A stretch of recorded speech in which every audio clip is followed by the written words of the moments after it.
Hello traders, welcome back to the channel. मेरा नाम है विशाल और आप देख रहे हैं वीकली सेक्टोरल एनालिसिस। दोस्तों, हमारे सामने डेली और वीकली चार्ट्स हैं निफ्टी फ्यूचर्स के, और हम क्या देख पा रहे हैं कि प्राइस अभी भी अप ट्रेंड में है, नो डाउट अबाउट दैट।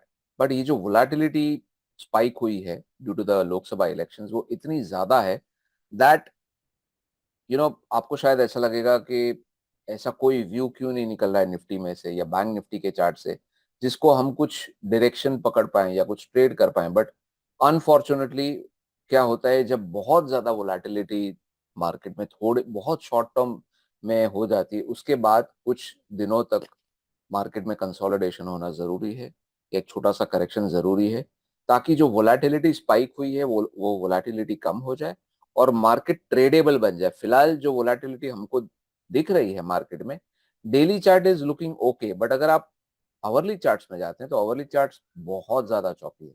इसमें ट्रेड करके कोई ज्यादा आपको पैसा आप नहीं बना सकते, एक चीज समझ लीजिए। सेकेंड थिंग इज, अगर मार्केट नीचे आती है, शायद द फर्स्ट सपोर्ट मेरे हिसाब से रहेगा 23,097, और सेकेंड सपोर्ट, ये जो पूरा जोन है मेरे हिसाब से 23,097 से लेके 22,755, ये बहुत ही बड़ा सपोर्ट बैंड है। यहाँ पे अगर निफ्टी आती है, then I think it will be interesting to see कि यहाँ से वापस बाइंग आ रही है मार्केट में या कुछ और हो रहा है। अगर बाइंग आती है तो शायद बहुत सारे स्विंग ट्रेड्स आपको दिखने स्टार्ट हो जाएंगे चार्ट्स के। ठीक है। अगर हम बैंक निफ्टी देखते हैं तो बैंक निफ्टी मेरे हिसाब से थोड़ा सा बेटर दिख रहा है in comparison to Nifty, and special thanks to HDFC bank, because HDFC bank ने काफी अच्छा परफॉर्म किया है रिसेंटली मार्केट में। मेरे हिसाब से in terms of trend, daily and weekly charts दोनों ही अप ट्रेंड में है, देयर इज नो प्रॉब्लम। थोड़ी सी वोलेटिलिटी बड़ी है जरूर है इन बैंक निफ्टी, तो थोड़ा सा अगर कंसोलिडेशन हो जाएगा then there is no problem. I think it will be healthier for the bank. ठीक है। पीएसयू बैंक्स चार्ट में चेक करूंगा तो मैं इतना ही कहूंगा कि एज ऑफ नाउ मुझे ऐसा कोई खास स्टॉक दिख नहीं रहा in the PSU banking sector जो कि ट्रेडेबल हो या कुछ अच्छा डायरेक्शन दिखा रहा हो, चाहे पोजिशनल में या चाहे स्विंग ट्रेडिंग सेटअप में।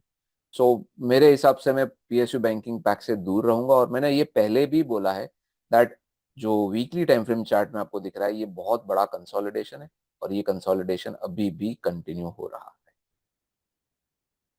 प्राइवेट बैंक्स की तरफ अगर हम देखें तो मैं शायद एक ही बैंक का नाम लूंगा, और वो है एचडीएफसी बैंक। और इसके ऊपर मैंने आई थिंक एक वीडियो भी शेयर किया है अपने यूट्यूब चैनल पे, उसका लिंक मैं वीडियो के एंड में शेयर कर दूंगा, वो अगर आपने नहीं देखा तो आप देख सकते हो।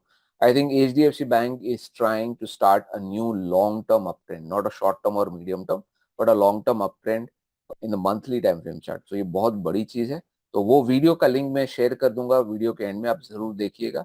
सो as per my analysis, I think जो स्टॉक निफ्टी को ऊपर रखने की कोशिश करेगा और नीचे नहीं आने देगा वो होगा एचडीएफसी बैंक। ठीक है। एनर्जी पैक ये मैंने पहले भी बोला है, वापस दोहराता हूं, no change in view, consolidation should continue, और अभी भी आप देख पा रहे हो प्राइस ऊपर नीचे बस वही कंटिन्यू हो रहा है, तो यहाँ पे मेरा कोई व्यू नहीं।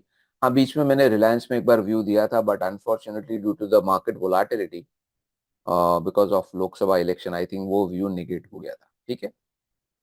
अच्छा, मेटल्स एक ऐसा सेक्टर है जो कंटिन्यू कर रहा है आउट परफॉर्म करने का, इन द सेंस, हाँ ये बहुत ज्यादा ऊपर नहीं गया है, but still in in in terms of candles I think ठीक ठाक कैंडल्स हैं। और इतना अच्छा कोई हाई प्रोबेबल स्टॉक मुझे दिखा नहीं, बट एनएमडीसी जरूर एक स्टॉक है जो अगर इस लेवल के ऊपर क्लोज देता है 274 या 276 विद बिग ग्रीन कैंडल, तो शायद थोड़ा सा अपसाइड मोमेंटम आपको इस स्टॉक में दिख सकता है। ठीक है। ऑटोपैक आई थिंक यहाँ से काफी अच्छा बाउंस बैक आया, और मैंने आपके साथ एक स्टॉक शेयर किया था आई थिंक 1 या 2 हफ्ते पहले, TVS motor somewhere over year, और उसके बाद ये स्टॉक ने काफी अच्छा परफॉर्म किया है। ये लेवल्स पे I think it make sense to book partial profits, किसी के पास भी अगर ये स्टॉक है तो आधा प्रॉफिट बुक कर लेना चाहिए, और बाकी का जो स्टॉक है वो आप ट्रेलिंग स्टॉप लॉस के साथ होल्ड कर सकते हैं। बट ये स्टॉक के अलावा ऐसा कोई खास स्टॉक नहीं है। हाँ, एक टाटा मोटर्स एक स्टॉक है जो फिलहाल शायद ज्यादा कुछ कर नहीं रहा है, बट अगर ब्रेकआउट देता है डेली चार्ट में, अभी तक दिया नहीं है, बट अगर ब्रेकआउट देता है then maybe you will see some sort of fireworks, यानी कि थोड़ा मोमेंटम आपको ऊपर की तरफ दिखाई देगा. बट अपार्ट फ्रॉम दैट मुझे ऑटोपैक में एज ऑफ नाउ इतना कुछ खास नहीं दिख. फाइनेंस पैक ने भी आउट परफॉर्म किया है, अच्छी बात है. और अगर आप फाइनेंस पैक के स्टॉक्स होल्ड करके बैठे हैं, then it makes sense to book partial profits. At least 50% profits बांध दीजिए, बिकॉज आप देख पा रहे हैं कि जो प्राइस है वो मूविंग एवरेजेस से काफी दूर चली गई है. As a short term trader, as a swing trader, यहाँ पे प्रॉफिट बुक करना मुनासिब है. एटलीस्ट आधा बुक कर लीजिए, बाकी का फिर ट्रेलिंग स्टॉप लॉस के साथ होल्ड कर सकते हैं. कंजम्पशन पैक मेरे हिसाब से I think it's trying to retrace, it's trying to consolidate. As a trader, अब अगर मेरे पास कोई पोजीशन नहीं है तो मैं कोई भी नई पोजीशन इस पर्टिकुलर सेक्टर में नहीं बनाना चाहूंगा. उसका और एक रीजन है, यहाँ पे आपको वीकली टाइम फ्रेम चार्ट पे अच्छा खासा नेगेटिव डाइवर्जेंस दिख रहा है. ठीक है, सो आई थिंक थोड़ा सा वेट करना चाहिए, देखना चाहिए कि क्या प्राइस एक्शन दिखती है हमको नेक्स्ट एक हफ्ते में या 2 हफ्ते में. क्या ये करेक्शन आके एक पर्टिकुलर लेवल तक रुक जाता है, या ये कंटिन्यू होता है due to this particular negative divergence, ये हमको शायद टाइम ही बताएगा. सो थोड़ी सी जल्दबाजी नहीं करनी चाहिए, वेट करना चाहिए पेशेंटली, और थोड़े दिन के बाद पता चल जाएगा क्या होगा इस सेक्टर. एफएमसीजी पैक ये मैंने लास्ट टू लास्ट वीडियो में कहा था that FMCG has given a very big breakout. After this breakout sector को रिट्रेस होना चाहिए. सेक्टर ने रिट्रेस भी किया है. रिट्रेस करने के बाद अब यहाँ पे एज ऑफ नाउ मेरे पास कोई नया स्टॉक नहीं है, बट हाँ रिट्रेस किया है. We are trading near support. I think अगले, बिकॉज ये जो रिट्रेसमेंट भी आया है ना, अगर आप देखोगे तो कैंडल्स काफी बड़े हैं, कैंडल्स की साइज काफी बड़ी है. यहाँ पे भी काफी बड़ी कैंडल थी, big green candle. But big green normal candle and big green एब नॉर्मल कैंडल, दोनों में फर्क है. तो ये जो ग्रीन कैंडल है बड़ी वाली, वो आई थिंक इलेक्शन दिन वाली है, if I am not wrong. आप अगर चेक करोगे यहाँ पे, ये देखिए 5 June, right, just 1 day later on, जब बड़ा स्पाइक आया just after the election. So ये इलेक्शन की वजह से जो वोलेटिलिटी बढ़ी है, आई थिंक उसको कूल डाउन होना जरूरी है. और कूल डाउन होने के बाद अगर ये लेवल्स होल्ड करती है ये पर्टिकुलर सेक्टर एफएमसीजी, तो शायद इसमें से कुछ स्टॉक्स आपको फॉर अ स्विंग ट्रेड दिखाई देंगे. बट एज ऑफ नाउ हमको थोड़ा सा वेट करना चाहिए. इंफ्रा पैक, इंफ्रा पैक मेरे हिसाब से एक अप ट्रेंड में है, बट बहुत ज्यादा इसमें नेगेटिव डाइवर्जेंसेस हैं वीकली टाइम फ्रेम चार्ट में. तो आपको थोड़ा सा केयरफुल रहना पड़ेगा कि आप कौन से स्टॉक में हाथ डाल रहे हैं. हाँ, एक स्टॉक जरूर मुझे इंटरेस्टिंग लग रहा है. इसने पहले भी एक ब्रेकआउट दिया था, बट ब्रेकआउट देने के बाद ये स्टॉक फिजल आउट हो गया और ब्रेकआउट आई थिंक फेल हो गया. यहाँ पे एक वापस ब्रेकआउट आया है, but stock again moving averages से दूर है. तो हो सकता है कि अप ट्रेंड कंटिन्यू रहे, बट उसके पहले थोड़ा सा कंसोलिडेशन हो. हाँ, हालांकि जो भी आप ट्रेड करें स्टॉप्स के साथ करें. अगर स्टॉप ट्रिगर हो जाता है, please exit. But it is possible कि ऊपर जाने से पहले ये स्टॉक कंसोलिडेट करेगा, थोड़ा सा रिट्रेस भी कर सकता है, और उसके बाद में अपना नया अप मूव स्टार्ट करेगा. ठीक है. IT pack I think it is a sector जो हमको रेडार पे रखना चाहिए. नीचे से काफी ऊपर आया है, मैंने पहले भी बोला था. यहाँ पे 50% बहुत ही स्ट्रॉन्ग सपोर्ट है, रिट्रेसमेंट है. और ये क्लियरली दिखा रहा है that patience will always be rewarded in the market. यहाँ पे जब ये सपोर्ट टूटा था, अगर कोई भी यहाँ पे शॉर्ट हो जाता तो उनको बहुत बड़ा लॉस होता, बिकॉज जो स्पाइक आया है आईटी सेक्टर में, which is really good. Now spike आने के बाद अगर आप कैंडल्स देखोगे वीकली और डेली चार्ट में, दोनों में नेगेटिव कैंडल्स है, which is fine.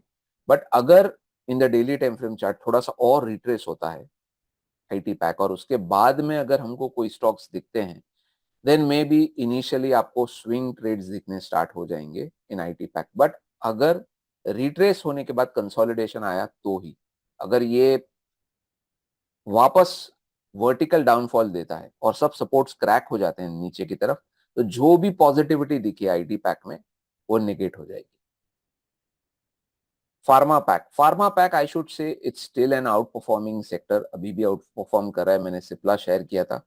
Cipla is still continuing its uptrend. हाँ, थोड़ा सा रिट्रेस जरूर हुआ, but it has given a decent momentum on the upside.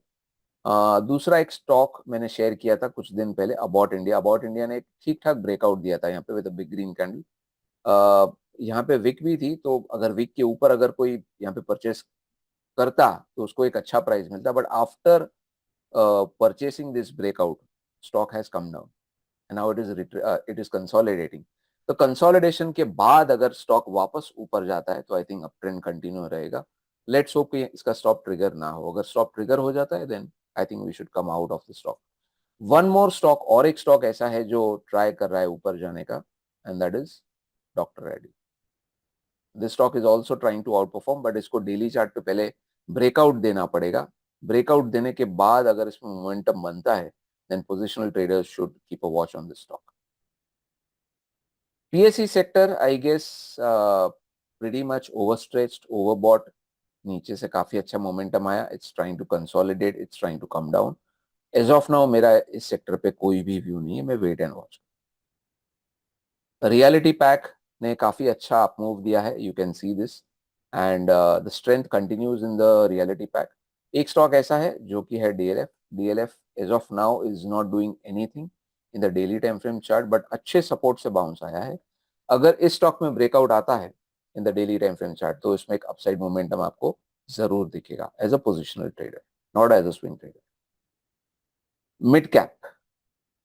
Mid cap index में आई थिंक काफी अप मूव आ चुका है मेरे हिसाब से. एंड यहाँ पे जिसके पास भी मिड कैप स्टॉक्स हैं as a swing trader specially, आपको पार्शियल प्रॉफिट्स बुक करने चाहिए और बाकी का आपका जो पोजीशन है you can hold with a trailing stop loss.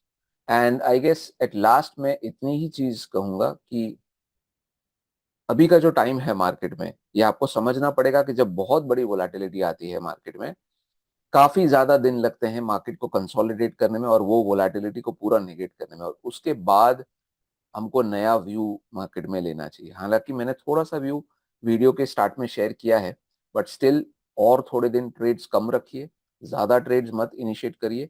Only concentrate on high probable trades. But जिस भी स्टॉक को ट्रैक कर रहे हो, बी श्योर कि वहां पे स्टॉप लॉसेस बहुत बड़े ना हो. क्यों? बिकॉज जब भी वोलेटिलिटी मार्केट में बढ़ती है ना, तो आपके स्टॉप लॉसेस भी बढ़ जाते हैं. और अगर आप किसी ऐसे सेक्टर में या किसी ऐसे स्टॉक्स में आप पार्टिसिपेट करने जा रहे हो जिसका स्टॉप लॉस बढ़ चुका है, देन आपको ये भी ध्यान रखना पड़ेगा कि आपकी पोजीशन साइजिंग आप जितनी नॉर्मली करते हो उसकी आधा करो.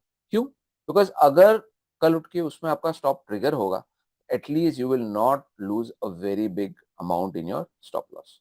ठीक है? सो आई होप कि ये जो वीडियो है आपको पसंद आया होगा, आपके लिए हेल्पफुल रहा होगा. मुझे बताइए अपने कमेंट्स के थ्रू कि आपको मेरे वीडियोस कैसे लगते हैं. Trade less, trade wisely. Thank you.